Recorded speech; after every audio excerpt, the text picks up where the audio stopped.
Hey everyone, welcome back. Today we're going deep on something that's been blowing up, Yeah. the world of influencers and politics. I Hmm. mean, think about it. These are people with millions of followers. Right. They're shaking up campaigns, maybe even changing how we vote. It's crazy. Get this, the influencer industry, Okay. it's worth like $250 billion. Wow. $250 billion. That's a lot. And 1 in 5 Mm-hmm.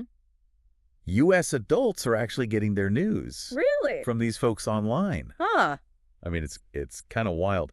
So we're diving into this today Okay. with some excerpts from an article, Okay. and it really unpacks all this stuff. So All right. buckle up. Let's get into it. Yeah, so this isn't just about like makeup tutorials or product reviews anymore. It's Right. really changing how we get information. Yeah. Especially political news. Okay, so why are people turning to these influencers for news? Right. I mean, we have traditional news outlets, right? Sure. But traditional media Yeah. can feel kind of stuffy, out of touch. Mm-hmm. Especially for younger audiences, Right. influencers, though, they're seen as relatable, Yeah. authentic. I mean, they speak the same language, Right. same platforms. Right. They share the same references as their followers. Yeah, I guess so. And this creates a sense of trust connection that you don't always get from traditional news. Interesting. And this shift Yeah.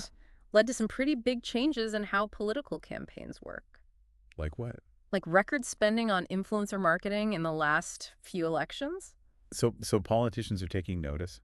Yeah, they're definitely paying attention. Okay, so we've all seen those sponsored posts and ads from influencers. Sure. But how are they actually being used in campaigns? Well, it's gone way beyond just those sponsored posts. Yeah. We're seeing a real blurring of the lines between traditional media and influencer content. Give me an example. Think about how Trump used Twitter in 2016. Right. His tweets, often bypassed traditional media outlets, allowed him to directly engage with voters, control the narrative. Wow, and that was just the beginning. Exactly. In 2020, Michael Bloomberg spent, what? He put a staggering $300 million into influencer marketing for his presidential run. 300 million? Wow. He was recruiting everyone from big-name influencers Yeah. to niche meme pages just to push his campaign message. So it seems like influencer marketing isn't just a side strategy anymore. Right. It's like a core part of running a successful campaign. It's not surprising, though, Why? when you consider that a huge percentage of young adults, Okay. over 70% to be exact, Wow. they follow at least one influencer. Ah. So campaigns need to adapt to how people are getting their information. Right. That means going where the voters are. So on social media, it's not just about past elections either, right? Okay. We're seeing politicians become more like influencers themselves. I've noticed that. Look at AOC. Yeah. Constantly on Instagram Live, answering questions, engaging with followers. Right. Or Jeff Jackson, Yeah. using platforms like Substack to Right. connect with his constituents. It's like the line between politician and influencer. Yeah. It's getting blurry. Totally blurred. And this raises some pretty big questions, Oh, yeah. Dumb. especially when you think about news influencers. Yeah. Unlike journalists, Yeah. they aren't necessarily held to the same standards Right. of objectivity or fact-checking. Exactly. So this creates a situation where misinformation and bias can spread pretty quickly. For sure. And it can be hard to tell what's real and what's not. Yeah, it's a real challenge. It's a bit concerning, I agree. especially with so many people getting their news from these sources. Yeah. Like, the article said the next step could be lawmakers becoming the creators themselves. That's interesting. We're already seeing hints of this, right? Yeah, like who? With former lawmakers like George Santos and Matt Gaetz Okay. using platforms like Cameo to earn money by offering personalized messages to fans. Right. They're essentially turning their political status into a way to make money. Interesting. It raises a lot of ethical questions. For sure. Where do we draw the line between public service Yeah. and personal profit? Right. And what does this blurring of roles mean for the future of politics? Yeah. It's a big question. Especially when you consider the impact on younger voters Right. who are growing up in this digital age. Absolutely. It's the world they know. Speaking of young voters, Okay. there are over 41 million Gen Z voters out there, Wow. and over 8 million of them just became eligible in 2024. Mm. This generation has grown up consuming information primarily through social media, That's true. and they're highly engaged with influencers. So what does that mean for politics? Well, one Democratic strategist said this: Okay. your candidate needs to become the creator. Uh-huh. We need to find our 2028 presidential Hawk Tuah girl. And I mean that seriously. Wow, that's a statement. This really highlights how campaigns are trying to tap into this trend. Yeah, it's like they're trying to speak the language of this generation. So what does it even mean to have a presidential hawk to a girl? Right. And what are the potential consequences, good and bad, Yeah. of politicians essentially becoming influencers themselves? Well, I think it speaks to the power of authenticity Hmm. and relatability Okay. in today's political landscape. Yeah. Younger voters want to see themselves reflected in their leaders. They want to feel like they can connect with them. On a personal level. Exactly. But it also raises questions about whether we're prioritizing entertainment value over substance, Right. and whether this approach could erode trust in traditional political institutions. Yeah, that's a concern. And with the Federal Election Commission deciding not to require disclosure for paid political content Interesting. from influencers, it's becoming increasingly difficult to tell what's a genuine opinion Right. and what's a paid endorsement. It's a tough one. So it's kind of a wild west out there. Yeah, you could say that. There's all this potential for engagement and connection, Mm-hmm. but also a lot of potential for manipulation and misinformation. Definitely a double-edged sword. So how do we balance those competing forces? That's the million-dollar question, isn't it? It is. There's no easy answer. Right. But one thing we can do is empower consumers to be more critical media consumers. What do you mean by that? We need to give people the tools to recognize bias, evaluate sources, Yeah. think critically about the information they're getting online. So it's about developing media literacy skills. Exactly. So people can navigate this crazy digital landscape and make informed decisions. Right. So it's not just about regulating the influencers or the platforms. It's about educating the audience as well. It's about helping people become more savvy consumers of information. So we can't just passively scroll through our feeds Nope. and accept everything we see at face value. Not at all. We need to be active participants in the information ecosystem, That's right. asking questions, cross-referencing sources, thinking critically about the messages we're being bombarded with. Absolutely. We can't just sit back and hope that someone else will solve this problem for us. It's about taking responsibility for our own media consumption, Exactly. not just blindly accepting everything we see from influencers Right. or anyone else online. It's about being informed Yeah, and engaged citizens in this digital age. well said.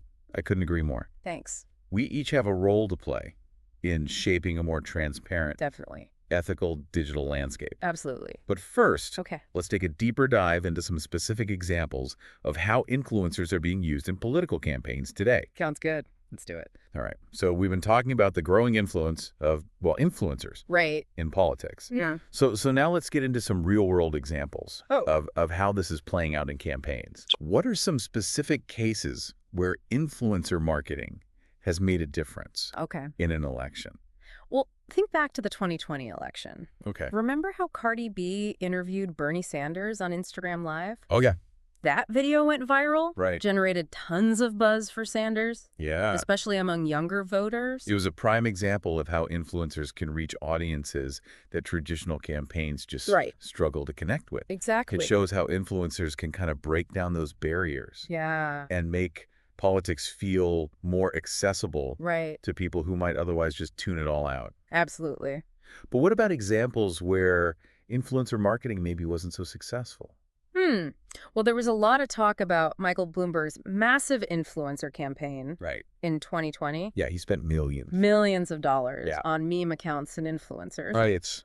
But some argue that it just felt forced, Yeah. inauthentic, Yeah. and it didn't really translate into widespread support. So it's not just about throwing money at influencers. No, not at all. It's about finding the right fit Yeah. and creating content that feels genuine Right. and resonates with the target audience. Exactly. It's about building those authentic connections. Okay, so give me an example. Like we were talking about AOC earlier. Yeah. She's been incredibly successful using platforms like Instagram Live Right. to directly engage with her followers, answer their questions, Right. talk about policy in a way that's easy to understand, Yeah. and even just share moments from her everyday life. It makes her feel more human, Right. relatable, More relatable. which can be a powerful tool for building trust, connection with voters, Absolutely. which goes back to that idea of authenticity. Yeah. Voters, especially younger voters, Right. they can smell a phony a mile away. Oh, yeah. They want to see someone who's real, who's relatable, who understands their concerns. Exactly. And that's why we're seeing more and more politicians embracing platforms like TikTok and Twitch, where they can show a different side of themselves, Right. connect with voters on a more personal level. It's like they're trying to break out of that stereotypical image Yeah. of the stuffy politician. Right. Become more like the influencers that their constituents follow every day. Exactly. They want to be seen as one of us. But there are definitely some ethical considerations Oh, yeah, for sure. that come along with this trend, right? Absolutely. Like what? Well, one of the biggest concerns is misinformation. Okay. When influencers with millions of followers share false or misleading information, Yeah. it can spread like wildfire. Right. And because they're not held to the same journalistic standards Right. as traditional news outlets, there's less accountability. It's a valid concern, Definitely. especially when you consider that a lot of people, especially younger generations, Yeah, they're getting their news from social media. that's right. And it becomes even more complicated when you think about paid political endorsements. Oh, yeah, for sure. With the Federal Election Commission choosing not to require disclosure for this type of content, Right. it can be difficult for voters to distinguish Yeah. between a genuine opinion and a paid promotion. It's a tough one. So it's kind of a wild west out there. It really is. There's all this potential for engagement and connection, Yeah. but also a lot of potential for manipulation and misinformation. It's a double-edged sword for sure. So how do we balance those competing forces? That's the question, isn't it? Yeah, it is a big one. It's a tough one. There's no easy answer. Right. But one thing we can do is empower consumers to be more critical media consumers. Okay, so what do you mean by that? We need to equip people with the tools to recognize bias, Mhm. evaluate sources, Okay. and think critically about the information they're consuming online. So it's about developing those media literacy skills. Exactly. So people can navigate this complex digital landscape. Right. And make informed decisions. That's the goal. So it's not just about regulating the influencers or the platform. Right. It's about educating the audience as well. We need to give people the tools to be savvy consumers of information. So we can't just passively scroll through our feeds and accept everything we see at face value. No, we need to be active participants in the information ecosystem. Right. Asking questions, cross-referencing sources, thinking critically about the messages we're being bombarded with.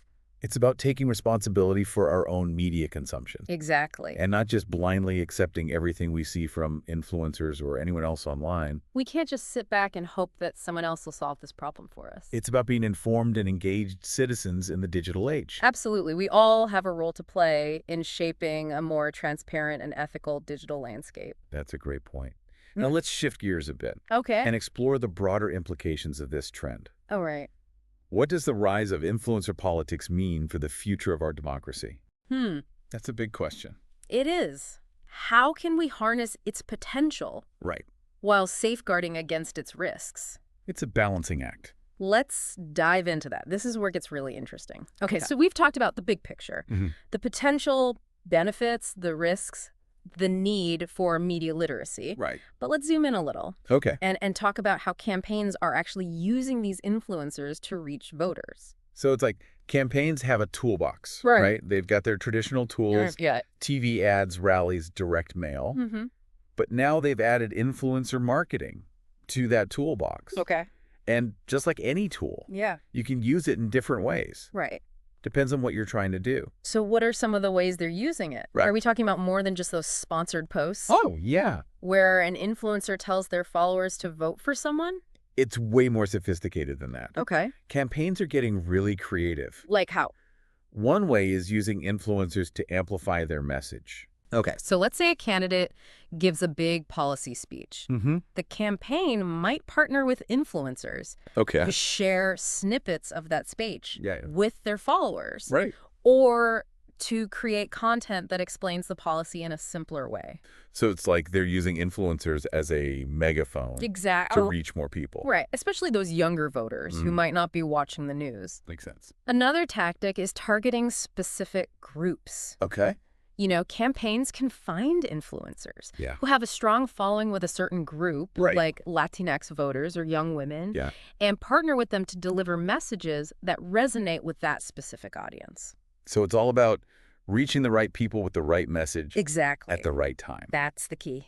And And it's not just about promoting the candidate, right? Right. Influencers can also be used to get people to vote, Oh, yeah, for sure. encourage them to register, Yep. request absentee ballots, Mm-hmm. show up at the polls. All of that. They can even be used to combat misinformation That's a big one. and promote accurate information about voting. Right, because there's so much misinformation out there. Yeah, so it's not just about getting people to vote for a specific person. Right. It's about getting them involved in the process as a whole. Exactly. And that's where the potential is really interesting. I think so, too. You can reach people who might feel disconnected from politics Yeah. and inspire them to take action. It can make a real difference. But there are definitely risks, too. Oh, absolutely. We've got to be careful about manipulation and misinformation. For sure.